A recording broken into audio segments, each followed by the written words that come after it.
다람쥐는 작지만 결코 코끼리의 노예가 아니다. 저 도토리 같은 놈은 누구냐? 대학에 갓 입학했을 때 한 선배 시인이 저를 두고 한 말입니다.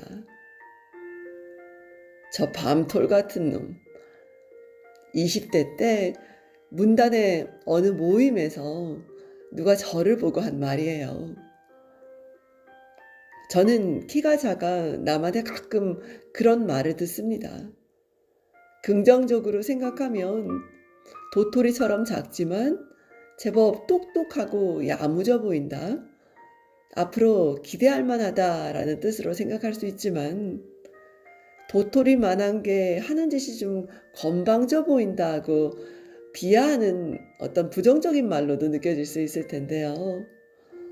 그럴 때마다 저는 도토리를 주식으로 삼는 다람쥐를 떠올리면서 다람쥐는 작지만 결코 코끼리의 노예가 아니다라는 말을 생각했습니다. 그래, 난 도토리처럼 작지만 너희보다 더 좋은 시인이 될 거야. 지금 생각하면 좀 우습지만 그런 생각도 한듭 씻습니다. 기암절벽에 사는 참나무는 한 알의 작은 도토리에서 비롯됐어요. 다람쥐 한 마리가 식구들과 먹으려고 바위 밑에 저장해둔 도토리가 자라서 큰 참나무가 된 것입니다. 잣나무도 마찬가지예요.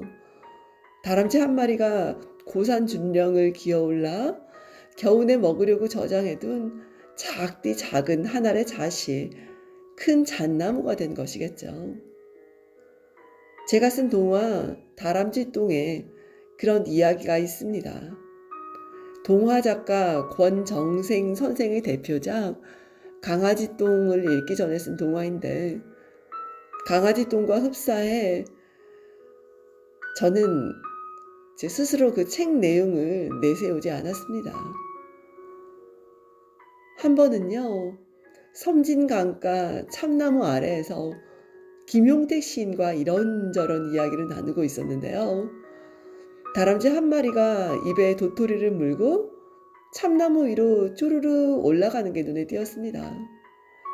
그러자 김용택 시인이 다람쥐들은 자기가 먹으려고 모아둔 도토리에다 가끔 똥을 눈다. 그러면 도토리가 그 다람쥐 똥을 먹고 똥 속에서 자라 나중에 큰 참나무가 된다는 말을 했습니다. 그래요.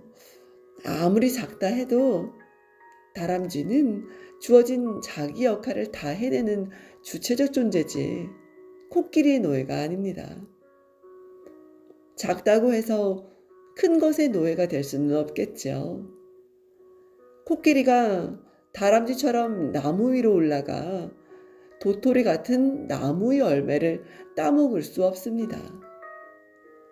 다람쥐도 코끼리처럼 등에 사람을 태우거나 무거운 짐을 올려놓을 수는 없겠죠. 기원전 로마와 대항해 싸우던 카르타고의 명장 한니발 장군은 코끼리를 타고 알프스산을 넘어 전쟁까지 치렀습니다.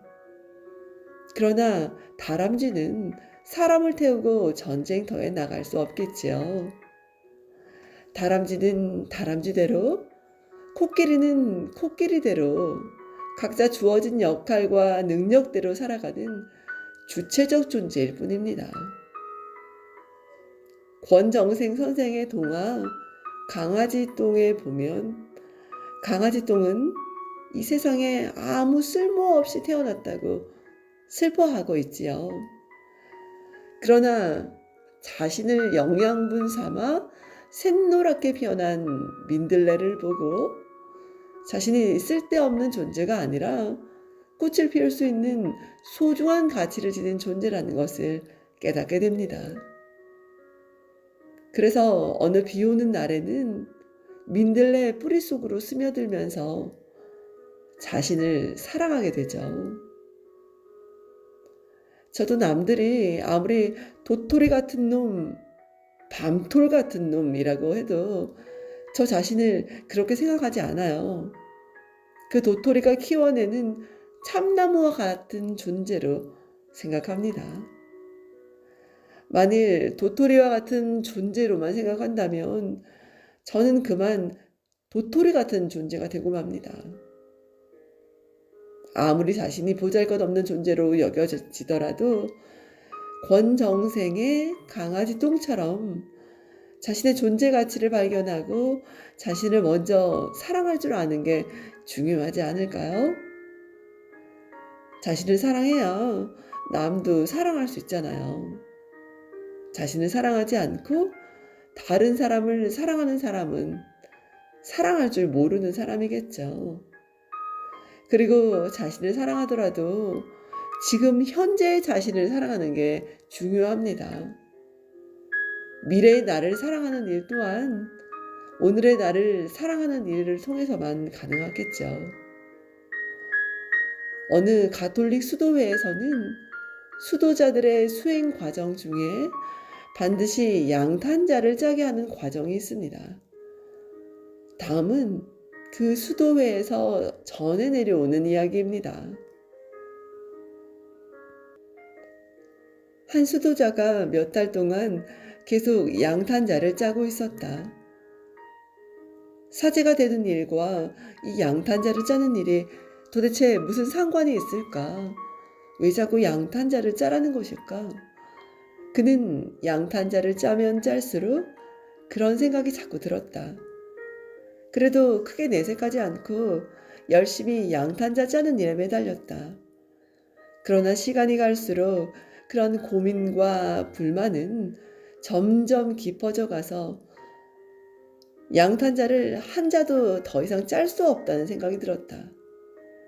그는 수도에서 가장 존경받는 사제에게 찾아가 자신의 심경을 솔직하게 고백했다. 신부님, 양탄자를 짜는 일이 도대체 어떤 의미가 있는지 알 수 없습니다. 차라리 복음서를 더욱 정성껏 읽고 기도하는 게 더 낫다는 생각이 듭니다. 마음속에 지닌 고민을 숨기지 않고 말하는 그를 보고 사제가 나직한 목소리로 말했다. 지금 짜고 있는 양탄자를 한번 뒤집어 보십시오. 그는 자신이 짜고 있던 양탄자를 뒤집어 보았다. 거기에는 너무나 놀랍고 아름다운 무늬가 새겨져 있었다. 그동안 뒷면만 보면서 양탄자를 짜느라고 그는 앞면의 아름다운 무늬를 볼 수 없었던 것이다. 지금 내 존재라는 양탄자를 짜고 있다면 양탄자를 한번 뒤집어 볼 필요가 있습니다. 거기에 짜인 내 존재의 아름다움을 보고 내가 얼마나 아름답고 귀한 존재인지 깨달을 필요가 있습니다. 아우구스티누스 성인은 고통이란 술을 놓은 천과 같다고 했습니다. 내 인생에 술을 놓은 천의 뒷면은 현재의 고통으로 무질서하게 얽혀 있겠지만 그 앞면은 화려한 실들로 아름답게 조화를 이루고 있다는 것입니다. 현재 내 존재가 보잘것없다고 생각되더라도 내 존재의 수를 차분히 놓아가는 그 뒷면만 보지 말고 앞면의 아름다움을 보시는 건 어떨까요? 따라서 누가 나를 아무리 보잘것없는 존재로 여기더라도 나 자신이 그렇게 여기지 않으면 됩니다. 내가 아무리 다람쥐만 하더라도 코끼리의 노예는 아닙니다. 이상 내 인생의 용기가 되어준 한마디 책을 낭독해 보았습니다. 오늘도 좋은 날 되십시오. 여러분 고맙습니다.